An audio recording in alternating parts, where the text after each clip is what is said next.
Well, good afternoon, everyone, and thank you for bearing with some of our technical difficulties today. Ironically, I was just showing off to John how we are so wired here we can do the email texting or e-texting for CME credits. So it serves me right. As soon as I did that, the computer stopped working. Sarah Faye has given me a list of quick housekeeping things to review. So for CME credits, you have to text the CME office to receive credit. The text ID is 218. That's both for the online and in-person viewers. Please make sure you sign in RSVP in the back. We'll be on a break until our next talk on September 1st, when Jing Chu from University of Delaware will talk about analyzing RNA sequencing data in multi-factor experiments. So I have no idea what that is. I plan to show up and learn more about it. And after that will be Diane Abat-Marco from Jefferson talking about mindfulness interventions, which I know a touch more about, but I still plan to come. So see the full schedule on ACCEL, grab some food in the meantime, and we will get going. So it is my distinct pleasure to introduce to you a familiar name and a familiar face to those of you who know Dr. Dan Mira. This is Dr. John Mira, his brother. He is from Boston. And despite his exhortation to introduce him as John from Boston, we are going to give him a more proper introduction. Dr. Mira is professor of global health, of surgery, and of public health at the Harvard School of Medicine up in Boston. He is plastic surgeon in chief at Boston Children's Hospital. He has numerous academic honors, appointments, and publications commensurate with his rank and expertise. He is, for the purposes of this talk as well, very involved with the Lancet Commission on Global Surgery, and he is the director of the Paul Farmer Global Surgery Fellowship at Harvard Medical School in the School of Public Health. Today he's going to talk to us about really an update of a talk he gave a couple of years ago at the beginnings of this about the Lancet Commission. So please join me in giving a warm welcome to Dr. John Mira. Thank you, Omar. Very nice of you to say all those things, but the most important thing is I'm Dan's brother. So I'll move quickly through these. I want to be respectful of your time, and I have a feeling that people need to peel off at about one. Just a couple things. Anything about the Lancet Commission you can get on lancetglobalsurgery.org. It's free, open access, so all the documents. And I posted the talk on Twitter site here at Harvard PGSSC, Program Global Surgery Social Change. So you can download the talk. There are no proprietary issues, so if you want to use it for anything, if you have global talk and you want to pull some slides from it, please do. I'll start from the beginning. Omar mentioned that I was here basically 2 years ago, the spring of 2014, and we were just getting started with the Lancet Commission. And I'm glad I can come back because I feel like all I could tell you at that point was we're going to do this thing called the Lancet Commission, and now at least I can tell you a little bit about what's done. But starting at the beginning, I would say 4 or 5 years ago, I didn't really know what a Lancet Commission was, and many of you might not either. The Lancet, the journal, maybe 10 years ago, started to process these commissions where they would experts from around the world to target one particular global health problem. So there was one on education. Julio Frank did that from the Harvard School of Public Health. There was the Commission on Investment in Health, which was a year before ours. And in looking at all of the different Lancet commissions, I focused on these two the most. I feel like they were extremely well done, and we tried to pattern ours a little bit after what they had done. Now, when you meet with Richard Horton about this, what he tells you is this is not just an academic document in the sense that he wants it to really inform and drive policy change. He wants it to be a policy document, not just a review of the literature that sits on someone's bookshelf. And he really wants to generate broad, sustainable improvement in global health. So it's going to be a document that precipitates some action. And at the end of the talk, if we have time, I'll tell you a little bit about what has been precipitated as a result of this. So again, when Richard met us, this is Richard Horton, editor of The Lancet, I give him a lot of credit. This process, I think, really has helped in a number of areas, particularly surgery. When he met with us the first time, he said, okay, here's what I want you to do. You need to look at the status quo, so what's going on in global surgery right now. You're going to need to come up with some key messages. We don't want 37 of them. We want just a couple that summarize what are the messages coming out of this commission. And then again, recommendations, and not 100 recommendations, but just a few that are digestible. And specifically for our commission, and I think this was a very wise thing, he said, I want some indicators or metrics so that we can track surgery. And Jim Kim said this in his opening address to our commission in January of 2014. And they both knew that really there was no data on global surgery. Now, I'll show you that a little bit later. And again, the purpose was to do this. All right, so we started in January of 2014, and then I gave that first talk here in the spring of 2014. One of the things that we did, I'm glad we did this in our very first meeting in January, is we agreed on a vision. So we all had a common goal or vision, which was universal access to safe, affordable surgical and anesthesia care when needed. Now, this ended up being more important than I realized, because you'll see in one of our key messages that there are multiple factors in what we're calling access, and then that plays into the way we modeled one of our key messages. I'll show you that in just a minute. We had 3 meetings like most commissions do. The first was in Boston, then Sierra Leone, right before Ebola really took off, and then in Dubai.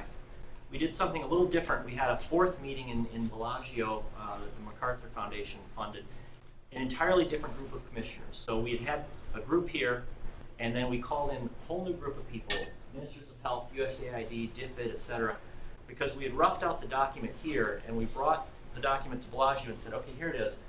What does this mean to you? What are the issues with this? What are the problems with it? You haven't been that deep in it for the last number of months like we have, so we're probably missing something. And some good things came out of that. And the other thing that we really tried to push on is having regional meetings, because we didn't want a group of 25 primarily academics to come up with some document like we were coming down with tablets from the mountain and say, okay, here's what should happen with global surgery. And we got a lot of feedback through these regional meetings. Just a word on scope, just so you understand, we could have discussed a lot of things in global surgery, but given the time, we felt like we really wanted to concentrate on global surgery, underserved populations, and low and middle income countries, not to diminish any of the other surgical issues that can occur in high income countries and disaster, et cetera, et cetera. We just did not have the time to do adequate justice to everything. This wasn't a humanitarian or a disaster relief document. It was more a capacity building document. Schematically, if you look at the report, this is kind of how it's structured. So we had 4 working groups that came up with data and recommendations for these areas. And then from those working groups came a section on research, key messages, recommendations, indicators, and kind of late in our process, actually, this concept of a national surgical plan. And I'll explain that in just a minute. So it started with 3 co-chairs, Lars Hagander from Lund, me, and Andy Leather from King's College. Rapidly expanded. We ended up with collaborators in over 110 countries and over 100 publications and abstracts and teaching cases. So I borrowed a little play from something I'd seen in business school. We actually had some teaching cases written about global surgery, and that they're actually now showing up in Harvard Business School press, because there are certain things that I felt didn't lend themselves well to traditional research. There are certain issues of learning about global surgery that are more anecdotal, that taught in a story format. And also, that report, honestly, it's a hard thing to sit down and read through. And you're not going to just, at night, pull out our Lancet Commission and read through it. But schools of public health and medical schools and business schools are actually starting to use some of our teaching cases in their curriculum. The other thing that turned out to be really helpful, we talked to some editors in different journals and said, would you be willing to accept articles as part of the Lancet Commission process, that you would put a little asterisk and say this is part of the Lancet Commission, that would then feed up and help us write the report. And by doing this, that's how we got so many collaborators. Because obviously, if there's only 25 authors on the report itself, it's hard to really incentivize the community. So we ended up having a lot of people woven into this process, which turned out to be very helpful.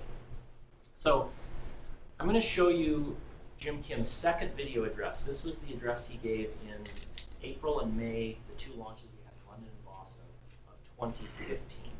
So he had given us a little opening address in January, a year and a half before. This is kind of his closing address. And he does a really nice job of summarizing the key messages, and then I'm going to unwrap those for you a little bit. Thanks, John. Greetings to everyone, and sorry that I can't be with you in person. Congratulations especially to the Lancet on the release of Global Surgery 2030. Today, an astonishing 5 billion people cannot get safe, affordable surgical and anesthesia care. 90% of people in low and lower middle income countries can't even get basic surgical care. The Lancet's report shows us how we can close this gap. Its proposed time-bound indicators, for instance, are critical. They can motivate governments to provide the universal and affordable surgical and anesthesia care that people deserve. The stakes are extremely high because failing to fix this problem will have a substantial impact on people's lives, well-being, and even on their economic health going forward. 33 million people face catastrophic health expenditures due to payment for surgery and anesthesia care each year, and an additional 48 million cases of catastrophic expenditures are attributable to the non-medical costs of accessing surgical care. That's 81 million people that are plunged into poverty every year. There's also evidence that low and middle-income countries will suffer enormous losses in economic productivity over the next 15 years if this access gap persists. For these reasons, the Lancet report's findings make an important contribution to global public health. They're also an essential step to people living healthier, happier, and longer lives. It shows that we have to think in a fundamentally different way about healthcare and surgery's role in it in developing countries. Not only is access to surgery the right thing to do morally, it's also important to ending extreme poverty and boosting shared prosperity. I want to thank my good friend John Mira for his leadership on this effort, and thank everyone at the Lancet for doing such good and important work for the poorest people on the planet. So you'll see in just a minute, he did a very nice job of succinctly running through all the key messages. I'm going to unwrap those a little bit so you understand where those came from. So he mentioned that 5 billion people don't have access to surgery. Some of you may remember the number 2 billion. So a Tool Gawande's group at Brigham about maybe 8 or 9 years ago now came out with the number 2 billion, said 2 billion people don't have access to surgery. And he was just looking at the use of pulse oxes as a proxy for who had access to surgery. But we went back to our vision and said, okay, access isn't just you have pulse ox, but you have universal access to safe, affordable surgical and anesthesia care when needed. So there's a timeliness component, there's different components to access. And so, timeliness. You need a C-section. Can you get there, or is it a 22-hour donkey ride to get there? All right, if it's the latter, you don't have access to surgery. What if you can get there on time, and you show up and there's no anesthesia machine? What if they don't have reliable electricity, water, etc.? What if they just don't have the capacity? So you can get there in time, but you can't jump through this hoop. What if you can get through the first two, but it's not a safe environment? They don't have pulse ox, they don't have culture of safety, etc., etc. And lastly, what if it's not affordable? And that's what knocks most people out, actually. So the number of people who just cannot afford out-of-pocket payments for surgery is extremely high. So that's why so many people don't have the kind of access that you and I have. Now, if you look at a heat map, what we did is, country by country, we said, what percentage of the population has the kind of access that we're talking about? And the darker the red, the closer to 100% of people don't have that kind of access. They can't show up in an emergency room, get their femur fracture fixed in a reasonable time. All right. Now, the other things we looked at that affect access are workforce. Now, I want to spend just a few moments with this. SAO providers, surgeons, anesthesiologists, obstetricians.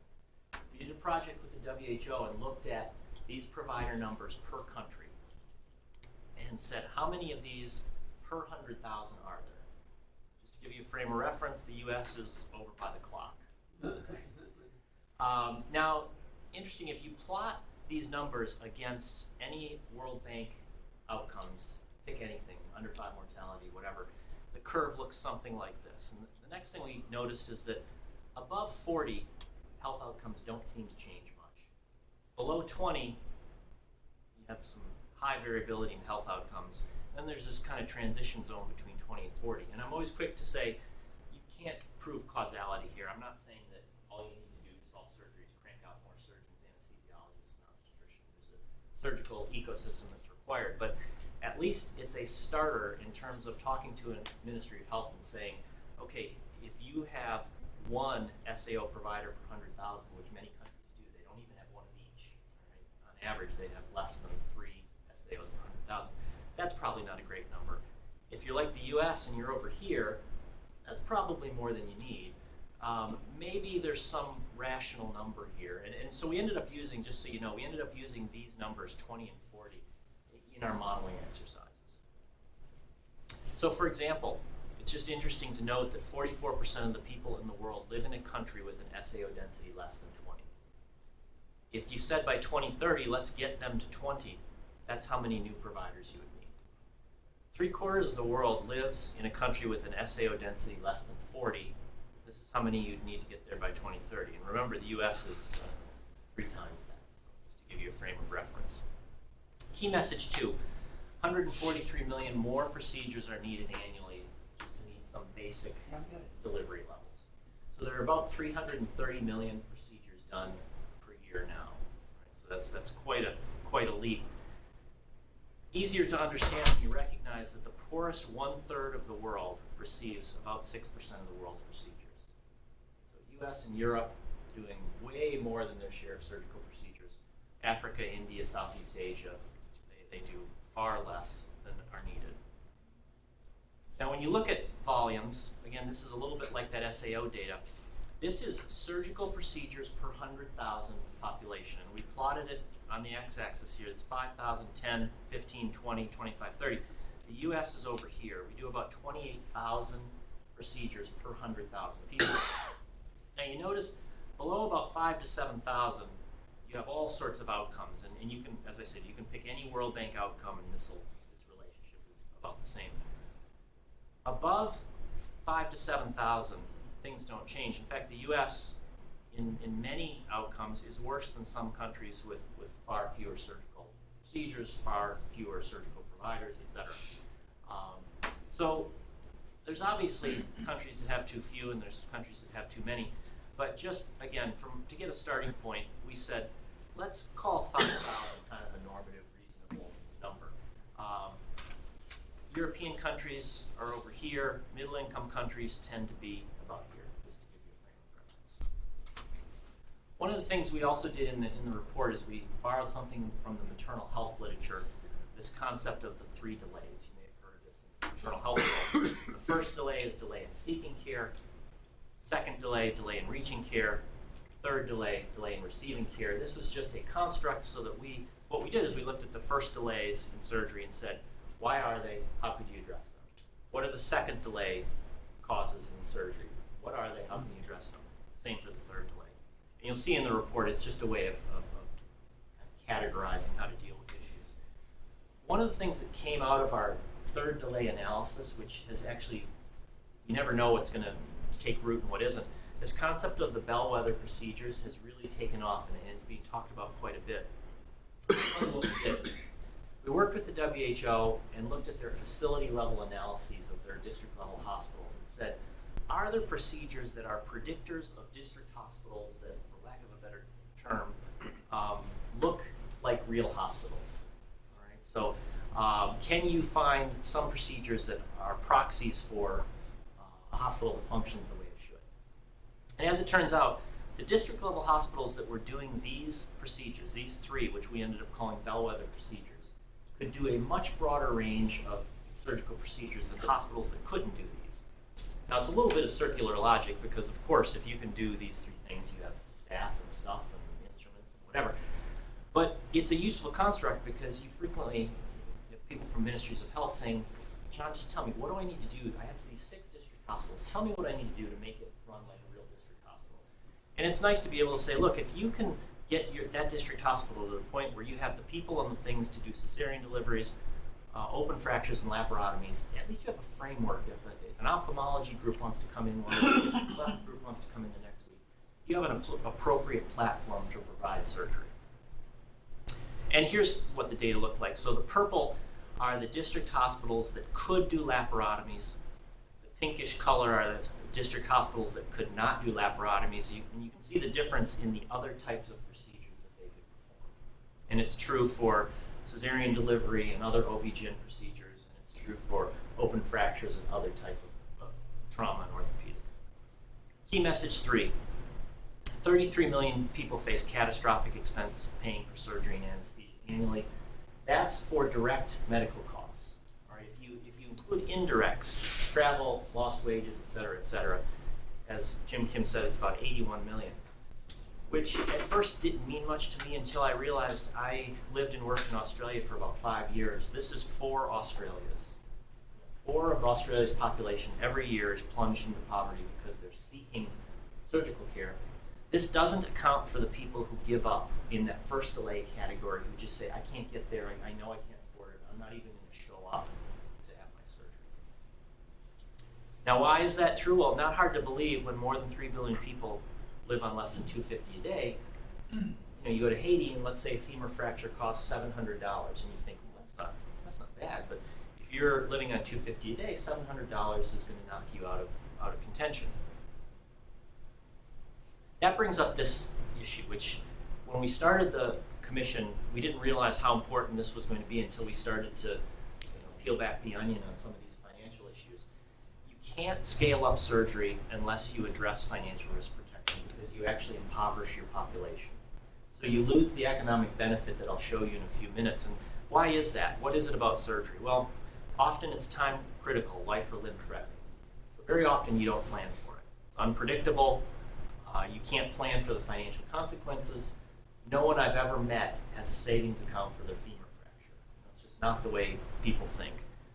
User fees are often high and can be catastrophic. As I said, if you're in Haiti, even if the user fee is $100, that's a lot if you're living on $250 a day. Key message 4. This really got pushed forward in Bellagio, and we had a lot of ministers of health there. They said, we love your health equity arguments, social justice, that's fantastic.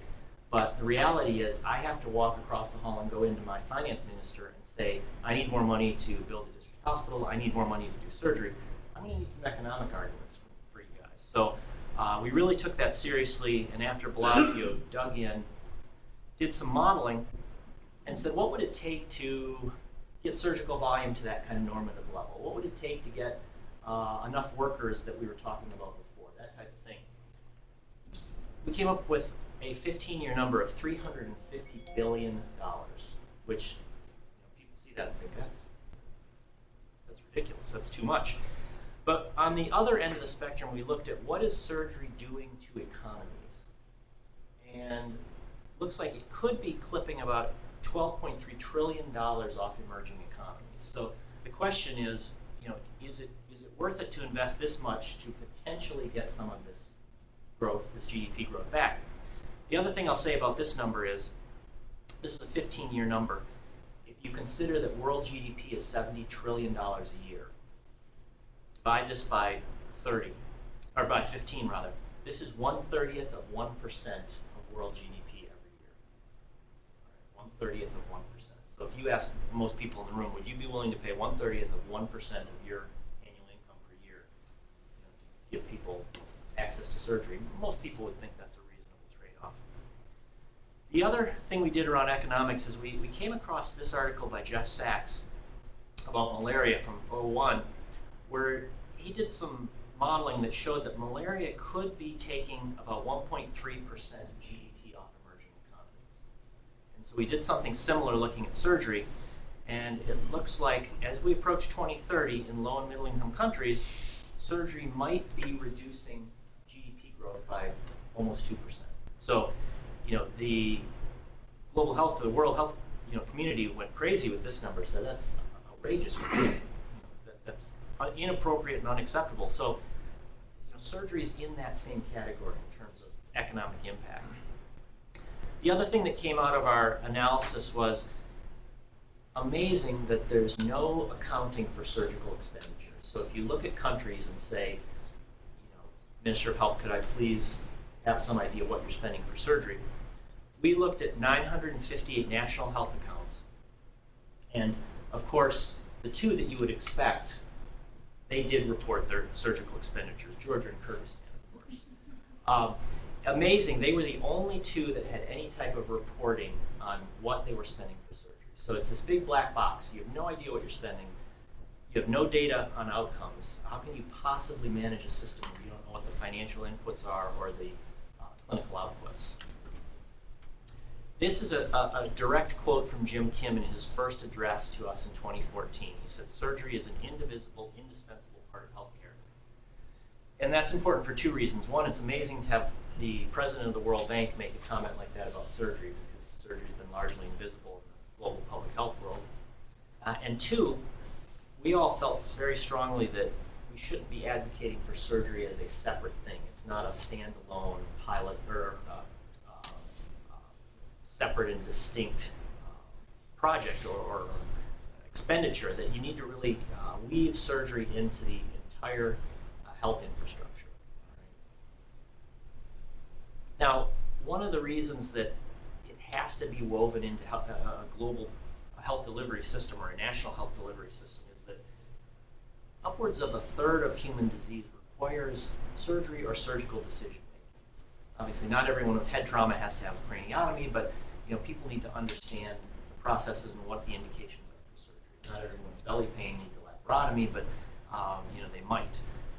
So it's an incredibly important aspect in overall human health care. This is what Jim Kim and Richard Horton understood, that there was really no data on surgery. So what our data team did, they looked at some of the available databases, UNICEF, World Bank, WHO. They queried them for these different terms, and the total is here. This is a bit of a busy slide, but look at the total line. Anesthesia 0, operation 1, wound 1, surgery 2. When you get over here, tuberculosis 68, child health 206. Hard to manage a surgical system if there's no data to look at in any of the big international databases. So we did what we were asked, what both Richard Horton and Jim Kim asked us to do. We came up with 6 surgical indicators that conceptually are understandable. We're in the implementation phase now, and I will tell you, and you probably won't be surprised, it's harder than you would think to collect these things. So indicator 1, what percentage of the population has access to a surgical facility within 2 hours? Very simple, and we borrowed that again from the maternal health literature, which one of their indicators is what percentage of women can have a C-section within 2 hours. This is a simple one. At the country level, can you just tell us how many surgeons, anesthesiologists, and obstetricians you have per 100,000? Surgical volume. Again, if you're running any kind of a company, you ought to be able to say how many of whatever it is you're producing every year. So that's one of our indicators. What is your surgical volume in your country? And what is the perioperative mortality rate? So the crudest measure of quality. How many people are dying after surgery? And then these are 2 financial risk protection indicators. The World Bank has come out very strongly in favor of eradicating impoverishing and catastrophic expense for healthcare in general. So that's why we included that in surgery. Now, this is busy. You don't need to try to read that, but this is that national surgical plan concept that I talked about. And what we did is we took these different domains, infrastructure, workforce, delivery, finance, information management, and we have recommendations that countries can look at and assessment methods or outcomes that they could start to track, for example, for infrastructure, for workforce. So what should they be thinking about doing, and how can they assess that? So if a minister of health says to me, well, I don't even know where to start, what should I do? This is a nice place to start. Right? And we actually have countries now that are doing this. So there are probably over a dozen countries now that are embarking on national surgical planning processes and incorporating this into their national health plans. So that's something that's never been done. There are HIV plans, there are maternal health plans, but there's never been national surgical plans that are woven into their national health plan. So, in the last few minutes, what's happening after this? Good document. We came up with some recommendations. We found some interesting things. Well, this is Bellagio, by the way, so it's a really tough gig, as you can see. So the Rockefeller Foundation has this property, and this is their conference center. This is Lake Como. It's unbelievable. This is February, by the way. It's still fantastic. So these new group of commissioners, I pulled a couple quotes. They said, well, look, we need the Lancet Commission to help drive coordination between research, advocacy, national implementation. Provide countries and health systems with assistance in doing this. So we hadn't necessarily anticipated doing that, but we started to embark on some of these things. And I'm going to just give you some examples of things that some of us have done from the Commission and other people, which is really more important because there's no possible way that the commission can march through 206 countries and do this. So it really is going to require all hands on deck. One of the things we paid attention to almost immediately was this global indicator initiative. So working with the World Bank to collect indicators in as many or all countries as possible. And why was this important? Why did Jim Kim and Richard Horton think this was important? You've probably heard this saying before that you can't manage what you don't measure. It's been attributed to different people. But as I said before, we found a situation where no one was measuring how much is being spent in the front end, and no one was measuring the clinical outcomes in the back end. How can you possibly have any idea what's going on there? So after the January meeting, an economist who was in the meeting came up to me after the meeting and said, you know, he said, I'm an environmental economist, and about 30 years, environmental economics was similar to surgery in that we didn't really have much data, and we were having a hard time proving anything that we wanted to prove. And he said, we lobbied the World Bank, and we started to get indicators in the World Bank, and what happened over the ensuing 3 or 4 decades is PhD students and master's students started pulling that data down and finding correlations between this and that. And it really changed the course of our advocacy because then all of a sudden we had people starting to publish data on what is the impact of global warming on fish populations in the Amazon or whatever the case might be. So he said, if I were you, I would concentrate on getting some indicators into the World Bank. Okay, great. I don't know anything about the World Bank or how to get indicators into the World Bank. But we started doing some research, and interesting, this is the health section of the WDIs.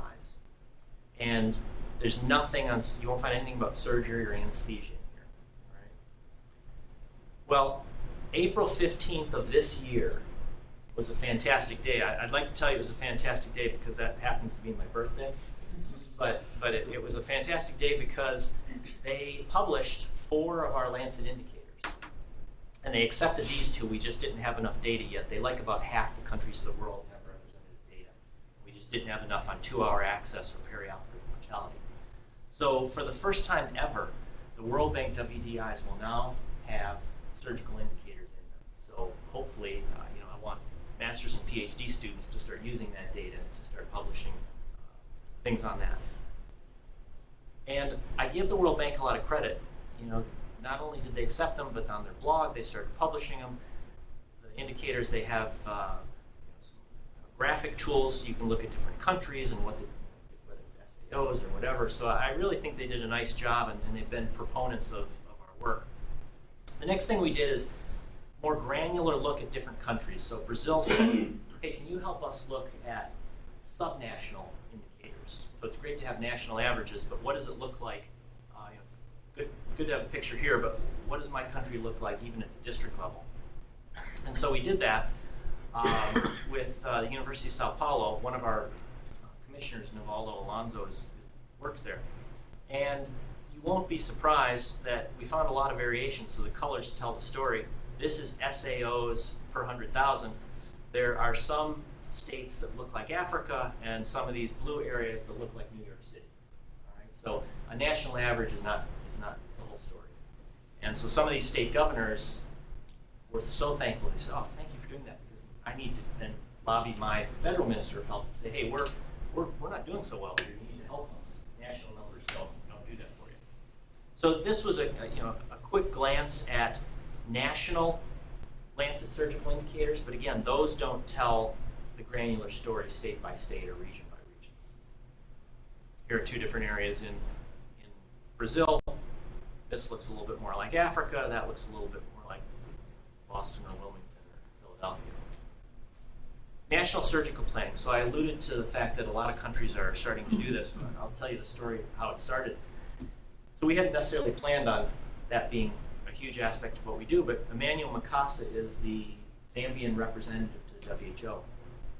And we were in Bellagio, and we talked about national surgical planning, and we went on to something else. And about 20 minutes later, Emmanuel Makasa was across the room, and he was doing this. And I was all the way across the room, and I said, Emmanuel, please go ahead. And he said, well, I have been texting my government, and we would like to be the first country that works with the Lancet Commission to go through a national surgical planning process. Wow, okay, that's great. I said, I wish I could text my government. I have a few things to tell them. So we did that. We worked with Zambia, 14 million population, a lot of NGO activity, extensive data. They did have data that we could access, decentralized. They made a firm commitment. Oh, and here are the partners that were working on that. They made this part of their election campaign. So they said, we are going to have a national surgical plan by the end of 2016, which made me a little nervous because we were kind of woven into this process. But they've done a fantastic job. So this, in terms of what is a national surgical plan? Well, there's kind of a pre-section to this, a planning section. There's this thing we call the National Surgical Forum where you get everybody together and go through the process, and then there's the implementation phase. Now, Zambia, and I like the fact that they did this, they took what we had recommended and said, well, we're going to change it a little bit. We want to make it fit our circumstances, and that's great, and I want all countries to do that.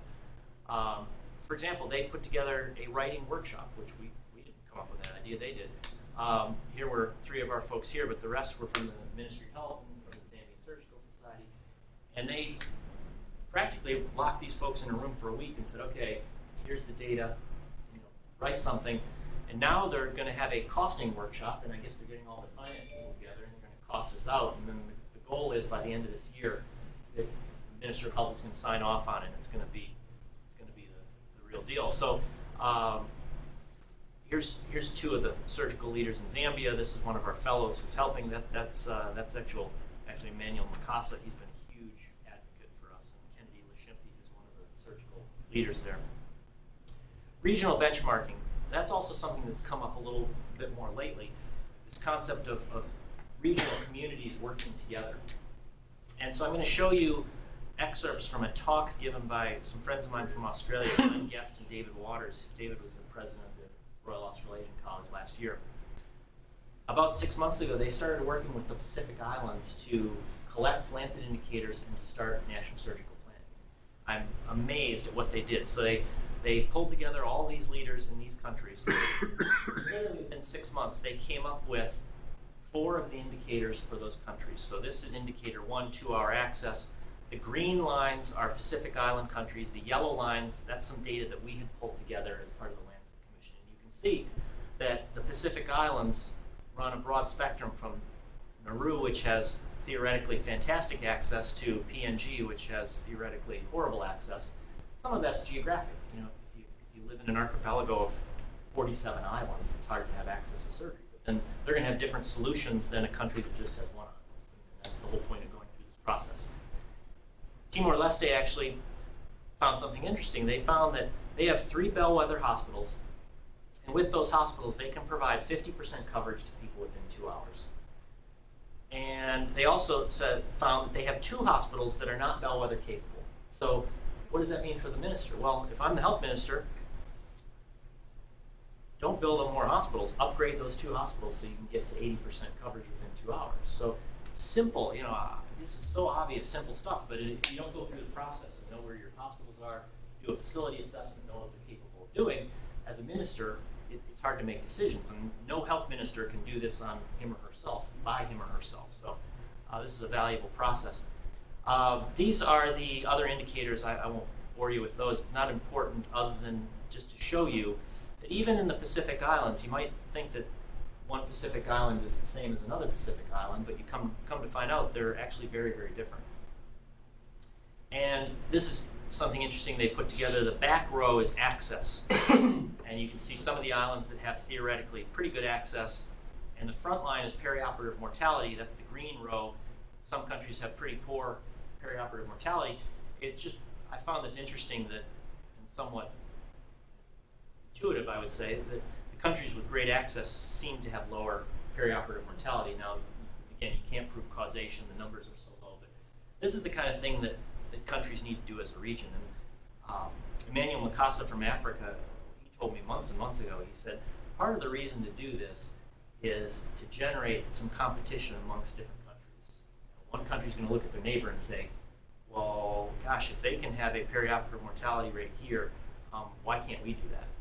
And we've actually seen a little bit of that already. So Zimbabwe has seen what Zambia is doing, and they went to the WHO and said, hey, can you help us? Because we want to do what Zambia is doing. So I think you will see some of this regional collaboration and a little bit of national pride saying if our neighbor can do it, we can do it. So I'm going to summarize with a couple slides here because I gave you a tremendous amount of information in a short time.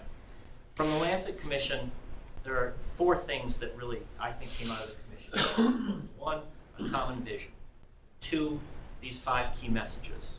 We went through those in detail. 3, the concept of indicators. Where do you start? All right. And Richard Horton was absolutely right on target. Don't give the world 47 indicators. What we found, it's hard enough just to collect those 6. So let's get these 6 going and right before we start doing 10, 12, 15, 20. We're now lobbying the WHO to say, hey, could you please tell the Ministries of Health that you will accept that data, because our folks at the World Bank have said we will take it from the WHO. If you can just get the WHO to work with ministries to get the data, the World Bank will gladly accept that. So we'll have this ongoing stream of WDI surgical data that just gets published every year or 2. And then this concept of a national surgical plan was more important than I realized it would be when we were discussing it. Just, there's that famous quote from Alice in Wonderland, if you don't know where you're going, any road will get you there. So a lot of these countries, they had no plan, they had no goal, they had no idea what they wanted to do with surgery. It's hard to be successful if you don't have any plan at all. So with that, I'll pause for questions. As I said, this talk, I posted this on Twitter, on Harvard, PGSSC, and on my Twitter site. You can use it freely. Or all of the data, everything that came out of the Lancet Commission, more than you would ever want to know, all the PowerPoints and everything is on that lancetglobalsurgery.org website. So you can pull down actually PowerPoints from every meeting. There's terabytes of information on there if you really are that bored. So thank you very much, and I welcome any questions.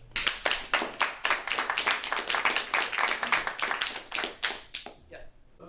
Spectacular. It's great to learn so much about something I didn't know anything about, which is so incredibly important. I felt the same way. Yeah.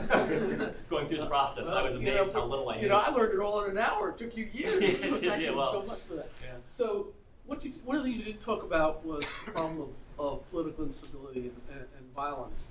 And for some things, it's maybe less of a problem. You can probably deal with malaria with meds. Yes. But surgery requires infrastructure and some stability. Undoubtedly, this is something you've thought about. Absolutely. To an extent, maybe you can reflect on that. Absolutely.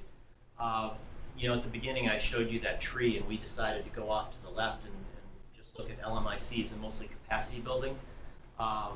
Honestly, my short answer is you can't do the things that we're talking about here in the DRC. You can't do the things we're talking about in Syria. Sorry, I don't have a good answer for Syria, but you're right. No, I don't expect it. But you're absolutely right. These are the types of solutions that require a relatively stable country, and I'll also say a relatively corruption-free government. And a lot of this wasn't us as high-income country folks saying this. A lot of our low-income country commissioners kept bringing up during the meeting, hey, we're not dealing with corruption. And we were soft on that issue in the Lancet Commission, but a lot of our Indian, Southeast Asian, some of our African commissioners, they said, you don't understand. Corruption is a big issue. So I think political instability and corruption are huge issues. And honestly, you're not going to do the things I'm talking about in a country that doesn't have some of that. Yes? John, one of the big issues you raised was around workforce. And usually you were wise to point out it's not necessarily causality, but there is correlation. And so I wonder about, we've come up with some novel solutions to workforce in Western countries such as mid-level providers, nurse anesthetists, and so forth. So two-part question. One, is there a similar thought to doing the same in some of these countries? And second, is there a redeployment? For example, if Matt Hoffman is still here, he'll agree with me that in some developing countries we have overutilization of elective C-sections by obstetricians and surgeons. Yes. Is there an opportunity to re-educate and redeploy some of those resources? Great points. Regarding other types of care providers, I didn't have time to go into it, but we did a quick analysis on what's the impact of bringing mid-level providers or advanced practice clinicians into the teams of providers, and it almost instantly cuts the cost of scaling up by half. Even if you do it in a 1-to-1 ratio. You can obviously make it cheaper if you provide 2 mid-levels for every fully trained person. It gets cheaper and cheaper, but the cost savings are enormous. And again, we were politically silent on saying you should or shouldn't do this because some countries, particularly in sub-Saharan Africa, are vehemently opposed to mid-level providers. Some countries say are doing, they have clinician associates and those types of things. So what we did with the commission is just say, here's the data. You can train fully trained folks, or you can train a mix of mid-levels and whatever, and it's going to cost you 50, 40, 30%, depending on what type of mix you want. Redeployment, I think that is a little bit more of an issue as you get into some of the middle income countries. If you look at Liberia, Sierra Leone, Rwanda, those countries, they're not overproducing so much. We're trying to get them up to 20. The countries that are kind of in the 20 to 60 SAOs per whatever, then I think you could talk about Brazil, Russia's. Yeah, Brazil and Russia's, they have, because Brazil is like 15 different countries. There's, as I said, there's the Los Angeles part of Brazil, and there's the sub-Saharan Africa part of Brazil. Any other questions? Yes. So how does it work? Will a country that decides to go on the plan, will they contact you and say, we really want to do that and to start, and could you help us? Is it the way? Good question. Obviously, we have bandwidth limitations. So we've worked with a number of countries. So right now, we have some projects going on in Brazil, Madagascar, Zambia, Cape Verde, India, a few others. But for example, the Pacific Island countries reached out and said, "Hey, can you help us?" And I said, "You know what? We have too much as it is. Why don't you talk to my friends in the Royal Australasian College of Surgeons? Because they're right there." And so I'd like to see more regional collaborations like that, because no one entity can service 200 countries. So we're trying to get something started like that in Latin America, where they might form a group of experts to work with. And we're happy to help provide some technical support, but this has got to be a regional approach, because it'll take 100 years if one group tries to help 206 countries. So Yes. I guess, so do you have first to have the buy-in of the Ministry of Health and all the... Good question. Most of the countries have been precipitated by ministries of health. India and Brazil have been more grassroots. So India was the Rural Association of Surgeons of India. They really were the force that came together. In Brazil, it's been Nivaldo and the University of Sao Paulo that has kind of pushed this along. And now even state ministries are starting to say, hey, that's really interesting data. Maybe we should start doing something. So, we have some top-down approaches and we have some bottom-up approaches, and it really depends on the type of country.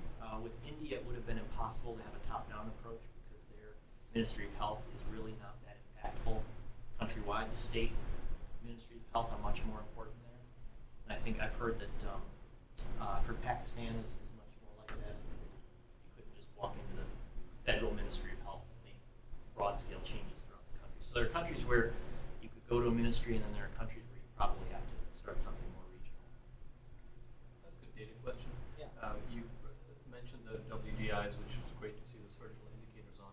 I see you've done some modeling around DALYs, disability-adjusted life years, because I think the burden, the morbidity burden of inadequate surgery is immense, at least as compelling as the financial figures you showed.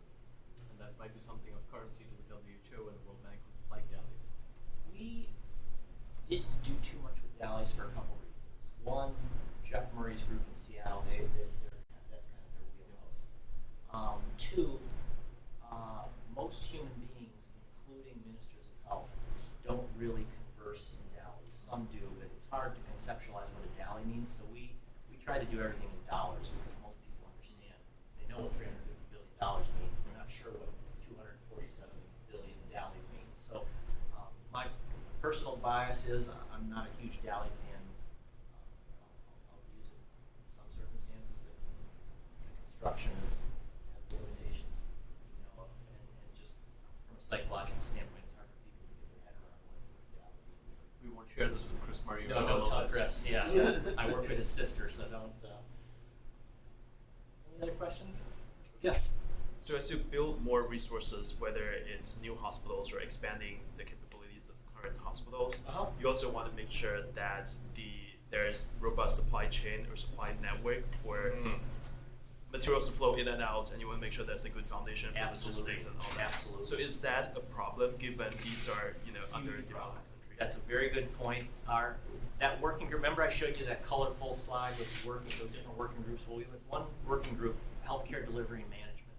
And they spent a lot of time on the importance of proper leadership. So you can't just take a surgeon who's operated for 30 years and say, now you're in charge of running the hospital, because they don't know anything about running the hospital. They've been in the operating room their whole life. So one, proper hospital leadership, hospital management, and two, things like supply chain. So just how do you deliver a country a supply chain of all the things that it needs, including electricity, water, et cetera, et cetera. That's a huge issue, and I think it's underappreciated. And even the surgeons on our commission were willing to say, yes, we recognize that. The document actually, we talk about the professionalization of healthcare leadership and healthcare management. So in many countries, it's not thought of properly, and we need to elevate that concept. This is a hugely important aspect of running hospitals, having administrators and leaders that know, understand Six Sigma and supply chain and all that. So. Thank you very much. Thank you very much.